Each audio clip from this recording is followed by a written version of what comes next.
உதயநிதி ஸ்டாலின் முரட்டு பக்தரு, முரட்டு அடிமை, பாரதிய ஜனதாக்கு அதிமுகவை கொண்டு போய் பாரதிய ஜனதா கட்சிக்கு அடமானம் வச்சுட்டாரு என்று வாய்க்கு வந்ததை எல்லாம் பேசுகிறார்.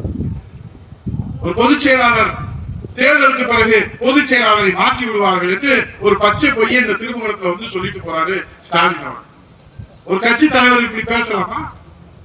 ஒரு கட்சிக்கு தலைவரை எப்படி பொதுக்குழுல நம்ம பொதுச் செயலாளர் தேர்ந்தெடுக்கிறோம் அவருக்கு தெரியாதா?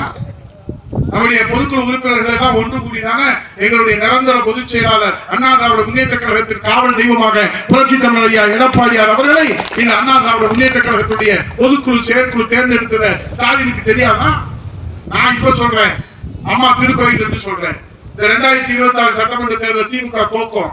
அப்படி தோக்குற போது ஸ்டாலினை வீட்டில் உட்கார வைத்து விட்டு சபரீசன் அவருடைய மருமகன் திமுகவுடைய தலைமையை கைப்பற்றுவார் என்ற செய்தி வருகிறது.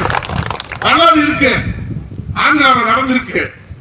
அங்க மாமனார் உட்கார வச்சுட்டு மருமகன் அங்க கட்சியை கைப்பற்றி இருக்கிறார்.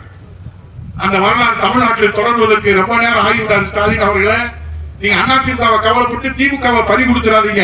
அண்ணா திராவிட முன்னேற்ற கழகத்திற்கு புரட்சி தமிழர் ஐயா எடப்பாடியார் இருக்கிற இரும்பு மனிதர் தமிழ்நாடு. அவர் அண்ணா திராவிட முன்னேற்ற கழகத்தின் காவல் தெய்வம். காலம் இந்த கொடை, காலம் கண்டெடுத்த பொக்கிஷம்.